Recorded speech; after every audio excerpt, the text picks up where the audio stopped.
حضرت شیخ الاسلام مفتی اعظم پاکستان حضرت مفتی محمد تقی عثمانی صدر وفاق المدارس العربیہ پاکستان سے معروف عالم دین مفتی فضل غفور نے ملاقات کی ہے۔ ملاقات نہایت پرمحبت اور روحانی ماحول میں ہوئی۔ اس موقع پر حضرت مفتی محمد تقی عثمانی صاحب نے سیلاب متاثرین کے لیے مفتی فضل غفور کی بلا تفریق اور مثالی خدمات کو سراہتے ہوئے ان کے لیے شفقت بھری دعائیں فرمائیں۔ حضرت نے فرمایا کہ ایسے خدام ملت ہی قوم کا حقیقی سرمایہ ہیں۔ محفل کے اختتام پر حضرت شیخ الاسلام مفتی محمد تقی عثمانی صاحب نے اعزاز کے طور پر مفتی فضل غفور کو سند حدیث عطا فرمائی، جو ان کی دینی و رفاہی خدمات کا اعتراف ہے۔ سابق وفاقی وزیر مواصلات مولانا اسد محمود سے مولانا معاویہ اعظم طارق نے اپنے ایک وفد کے ہمراہ ملاقات کی ہے۔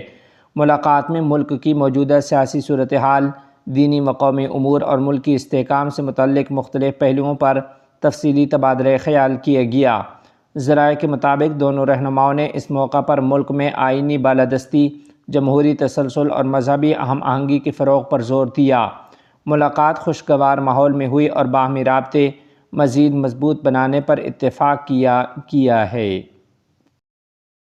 جمعیت علماء اسلام کے مرکزی سیکرٹری جنرل اور رکن قومی اسمبلی مولانا عبدالغفور حیدری کی قیادت میں ایک اعلیٰ سطحی وفد نے اسلام آباد میں افغانستان کے سفیر سے ملاقات کی ہے۔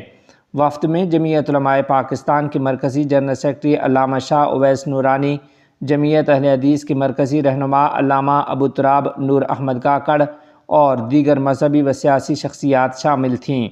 ملاقات میں پاک افغان تعلقات، خطے کی موجودہ صورتحال، باہمی تعاون اور دینی و ثقافتی روابط کے فروغ پر تفصیلی تبادلہ خیال کیا گیا۔ دونوں جانب سے باہمی احترام، امن و استحکام اور عوامی سطح پر تعلقات کے مزید مضبوط بنانے پر زور دیا گیا ہے۔ ذرائع کے مطابق وفد نے اس موقع پر افغانستان کے عوام کے ساتھ دینی و انسانی رشتوں کی اہمیت کو اجاگر کیا اور خطے میں امن و ترقی کے لیے مشترکہ کوششوں کی ضرورت پر اتفاق کیا ہے۔ مولانا مکی حجازی علیل شفیق اجمل کی عیادت، دعاؤں کی اپیل۔ تفصیلات کے مطابق حرم مکی کی جلیل القدر مفسر قرآن حضرت مولانا محمد مکی حجازی ان دنوں علیل ہیں۔ ان کے گھٹنوں اور پیروں میں ورم اور درد رہتا ہے، جبکہ ایک ہاتھ پر فالج کا بھی کچھ اثر ہے۔ اہل علم و محبت سے اپیل ہے کہ ان کی صحت یابی کے لیے خصوصی دعائیں کریں۔ مولانا مکی حجازی گزشتہ 50 سال سے زیادہ عرصے تک حرم مکی کے باب فہد کی پہلی منزل پر درس قرآن دیتے رہے ہیں۔ ان کے دروس قرآن سے دنیا بھر کے لاکھوں افراد نے فیض پایا۔ درس قرآن.com کے پیج سے جاری کیے گئے ایک پیغام میں کہا گیا ہے کہ چند روز قبل درس قرآن.com کے بانی شفیق اجمل صاحب نے مولانا مکی حجازی کی رہائش گاہ پر جا کر ان کی عیادت کی اور ٹیم کی جانب سے نیک تمناؤں اور دعاؤں کا پیغام پہنچایا۔ درس قرآن.com کی انتظامیہ اور تمام رفقاء نے عوام سے اپیل کی ہے کہ وہ اپنے تبصروں اور پیغامات کے ذریعے مولانا مکی حجازی تک اپنی دعائیں اور نیک خواہشات پہنچائیں اور انہیں اپنی دعاؤں میں ضرور یاد رکھیں۔ مولوی امیر خان متقی کی زلمے خلیل زاد سے ملاقات۔ تفصیلات کے مطابق امارت اسلامیہ افغانستان کے وزیر خارجہ مولوی امیر خان متقی نے آج امریکہ کے سابق نمائندہ خصوصی برائے افغانستان زلمے خلیل زاد سے ملاقات کی ہے۔ وزارت خارجہ کے نائب ترجمان حافظ ضیاء احمد نے کہا ہے کہ یہ ایک غیر رسمی ملاقات تھی، جس میں افغانستان اور امریکہ کے درمیان دو طرفہ تعلقات کو فروغ دینے اور مضبوط بنانے کے طریقہ کار پر جامع بات چیت کی گئی ہے۔ مولانا خان شیرانی نے 92 سال کی عمر میں دوسری شادی کر لی۔ اسلام آباد میں تقریب نکاح انتہائی سادہ ماحول میں ہوئی، جس میں محدود مہمانوں کو مدعو کیا گیا۔ مولانا خان شیرانی کے قریبی ذرائع کا کہنا ہے کہ نکاح کی تقریب میں صرف چند گواہان اور دوست شریک ہوئے۔ شادی کے موقع پر علماء اور دینی حلقوں کی جانب سے مولانا شیرانی کو مبارکباد کے پیغامات موصول ہو رہے ہیں۔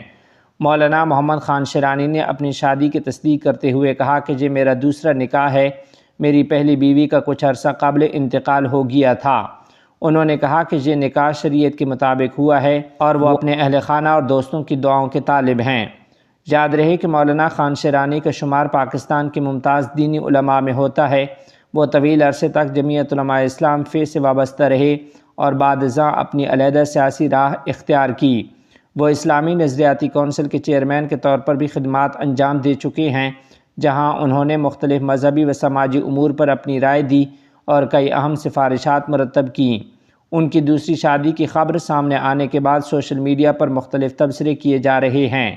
کئی صارفین نے ان کے فیصلے پر خوشی کا اظہار کرتے ہوئے نیک خواہشات کا اظہار کیا، جبکہ کچھ نے اسے ان کی مضبوط صحت اور زندگی سے وابستگی کی علامت قرار دیا ہے۔ واضح رہے کہ مولانا محمد خان شیرانی مذہبی و فکری حلقوں میں ایک متوازن اور اعتدال پسند عالم کے طور پر جانے جاتے ہیں۔ ان کی حالیہ شادی نے نہ صرف ان کے چاہنے والوں کو حیران کیا بلکہ عوامی دلچسپی کا باعث بھی بنی ہے۔ ان کی یہ ازدواجی زندگی دینی اور سماجی اعتبار سے ایک مثبت مثال کے طور پر دیکھی جا رہی ہے۔